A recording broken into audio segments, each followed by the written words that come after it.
What is happening, all you sexy YouTube warriors out there? Range Day Bro back at it again, and today we're going to be talking about the Otter Labs OCM5. Let's get into it.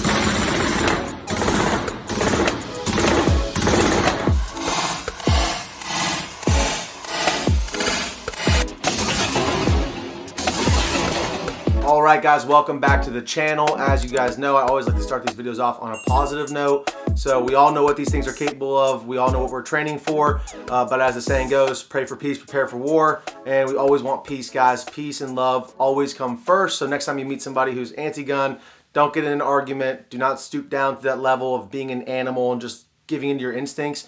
We are loving and peaceful warriors. That's what comes first. And so pass them an olive branch, try to hear them out. And then if all else fails, guys, just once again, just agree to disagree, because some people you're not going to win over. But best case scenario is you don't become that enemy in their mind because you were some rude person. But you guys know how to be adults. Just be kind. That's all I'm saying. And try to bring people into the community. With that being said, let's get into the review. All right, guys, so if you're watching this video, you probably already know a lot of the history behind this suppressor, and you're probably looking into one is what my guess is, and that's kind of where I was. So a lot of you guys probably already know about the suppressor, but I'll give you the Cliff Notes version. So back in the 90s, a company called Ops Inc. designed a suppressor for the Mark 12. And you see the brake and collar. This is the infamous barrel profile that the suppressor was designed for. And Ops Inc. went out of business. So then a guy who designed it, who worked for Ops Inc. originally, his name is Alan, started a company called Alan Engineering and started making these himself. And those were called the AEM5. Now Alan has kind of been phasing out and going into retirement. So he's getting older, and I actually talked to the owners of Otter Labs. Those guys are actually kind of taking the torch. And they designed pretty much the same exact can on the outside. However, they're using all modern materials, which makes it quite a bit lighter. And I'm not sure if there's a big sound performance difference because I've never owned an AEM5 or an original Ops Inc. suppressor. However, all I can tell you is this thing absolutely, absolutely performs. There's really, I don't really know other way to put it. It's freaking awesome. And I'm just super impressed with the way this thing works. So a full disclaimer, this is really my first dedicated gun suppressor that I've bought. The rest of my suppressors are 30 cal cans from Dead Air. You guys are very familiar. And you guys have probably seen cans like this, like the Nomad 30 or the Sandman K here. The Sandman S is in the back there on my Scar 17, but these cans are 30 cal cans, so they're kind of multi-purpose. Although I'd argue the K is more of a specialized fighting can. They can still be used on multiple rigs, 300 Blackout, 308, 556, you name it. These things are very versatile. But when it comes to the Otter Labs OCM5, this is a very specialized can. This thing actually has one purpose. It can only fit on one of my guns. Obviously, if I had a brake and collar on multiple rigs, that'd be a different story. But for me, I only have one Mark 12 build, a modernized Mark 12. And so it's only made for that gun. And I gotta say, guys, after buying this for this purpose here, I'm not gonna show this on the screen because YouTube will probably take my video down as it did before, but I'll just show you guys. The threads are actually inside the suppressor about, do the math, about yay far up, about where my finger's at right there, as you can see. And so it actually covers up this whole brake, and it goes back to this collar. But I gotta say, guys, initial impressions are this thing is pretty lightweight. It does not add too much overall length to the end of the gun because it does cover up a little bit of that barrel portion there. And when you get it on there all the way, you could just tell absolutely how drop dead gorgeous this thing is. I'll show you guys. I'll step back and just so you can see the whole thing in its glory. And we do have a Law Tactical folder on here, so I'll fold this baby up and show you just how small of a package you can get with a folder, even with this 18-inch barrel and this suppressor. So how did this thing perform, guys? I'm not the guy who just rattles off statistics. If you want to look up the weight and the length, you can just look at that online. I'm going to let you know right now, this thing absolutely is hearing safe. This is the quietest suppressor I own, period, not just for 556. Now, obviously 556 a little bit easier to suppress than like a 308, and this is a long barrel, and this is a really tight bore suppressor. But I was running no Earring Pro the whole time I was shooting, and I was shooting this. I shot about 300 rounds through this thing that day. It doesn't seem like a lot, but it is when you're running Sierra Gold Medal Match Kings through this thing, because from what I'm told from the guys at Capital Armory, you only want to run match ammo through this because the bore is so tight. You don't want to risk getting a baffle strike with some out-of-spec ammo. And so, yeah, running 250 to 300 rounds through this thing. During that time, absolutely in love with this can. It just performs exactly how you'd want out of any suppressor. Back pressure, it's there. It's definitely there. It's not a flow-through can. It's not designed to be.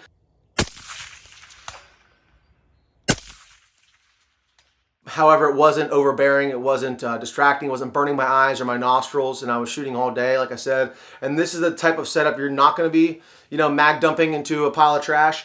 Take it for what it's worth. You can see in the footage, I am doing double taps and whatnot, but I'm not just ripping this thing on a full auto machine gun. It's a precision setup for sure. So the most surprising thing 100% is how quiet it is. I haven't shot it at night to tell you that it's really great at flash suppression. And I guess the footage, you might be able to see if it does do well during flash suppression and some of the footage. There's really not much to say. This design has been around for 25, 30 years.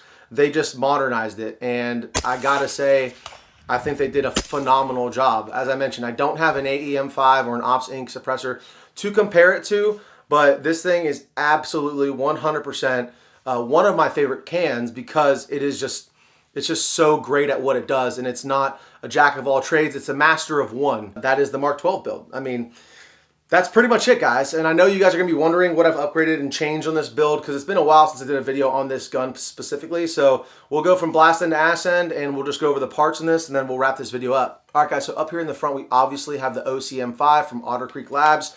It did take me about 9 months to get this on the E-form, so much for a 6-month wait time. Going back from there, and what this is mounted to is actually Centurion Arms OCM5 brake and collar from Centurion Arms. Had no issues with it at all. Love it. It's all mounted up to a Ballistic Advantage 18-inch stainless steel barrel with the OCM5 profile. Obviously, because you need that barrel profile in order for this collar to sit on. There's a shoulder up here where this collar indexes in order to get you the proper fitment with the suppressor. I am running a Geisley gas block on here. It is just a standard gas block. I did dimple the barrel myself. I have an SLR Rifle Works dimpling jig I really recommend for you guys if you guys are gonna be building any of these at home. So below that we have a standard Picatinny Magpul rail section, and then one of the cool things is that I purchased with my own money. ADM has sent me mounts in the past. They did not send me this. I bought this with my own money because I thought it was so cool and I didn't want to wait for one. Is this ADM QD for the bipod. So yes, it is expensive. However, if you want to buy one bipod and then just buy pick sections, or if you're running a quad rail, or you have like the Mark IV from Geisley, if you already have a pick section up front, then you could just throw one bipod on multiple guns.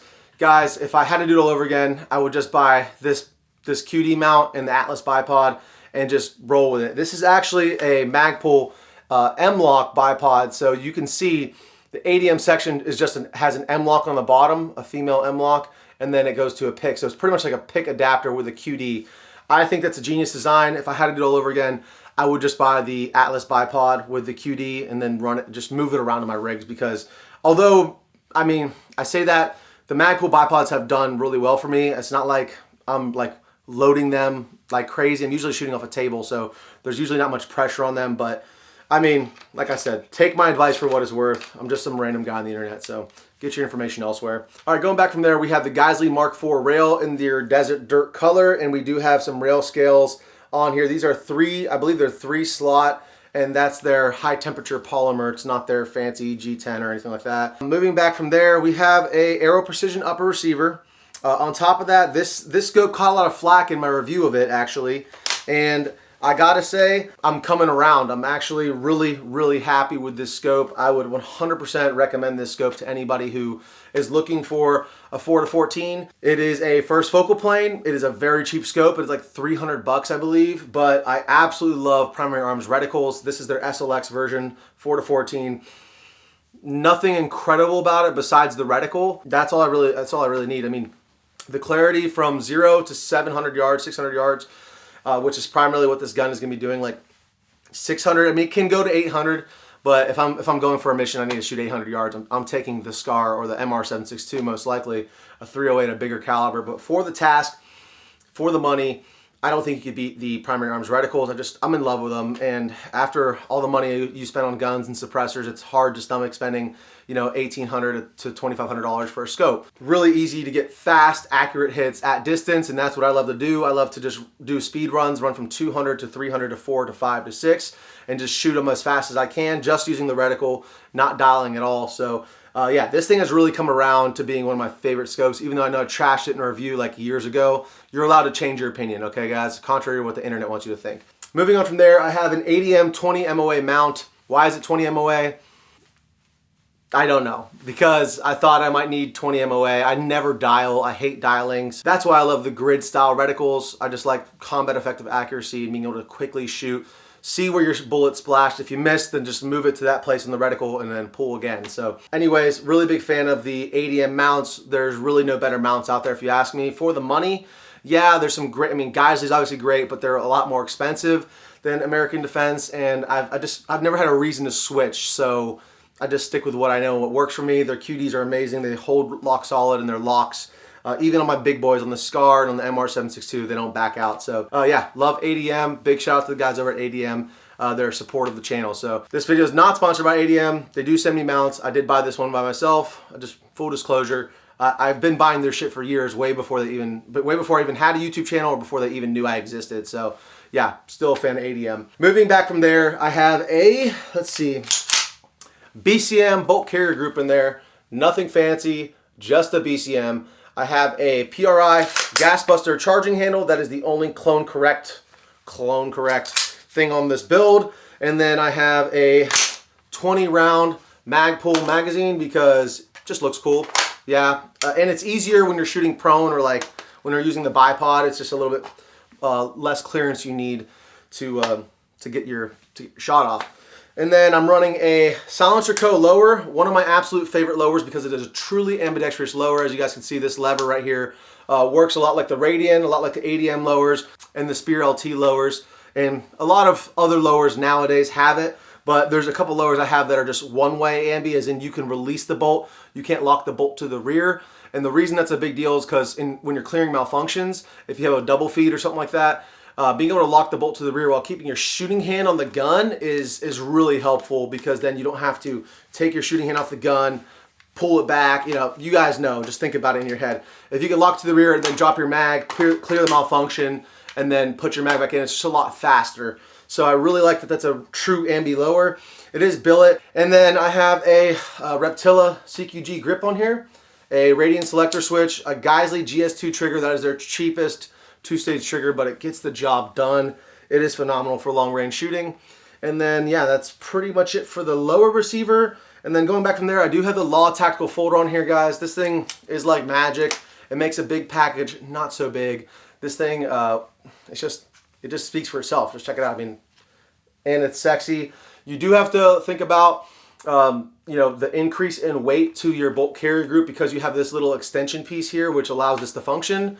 So consider that when you're, you know, thinking about buffer weights and all that stuff. Moving back from there, I have a B5, they're mod 2, I think, something like that. SOP mod version 2. It's the slimline one without the battery compartments. So to summarize and wrap up this video, do I recommend the suppressor? Absolutely. If you're a Mark 12 fan, you have a Mark 12 Ops Inc. profile barrel, this can is phenomenal. And it's really your only option, because as I know it, Alan from Allen Engineering is retiring and discontinuing the AEM5 line. So this will be your only option for a Ops Inc. style suppressor. But it's the best. I mean, I have no complaints about it whatsoever. I love the knurling that's, you know, aesthetically pleasing, but also, you know, very functional.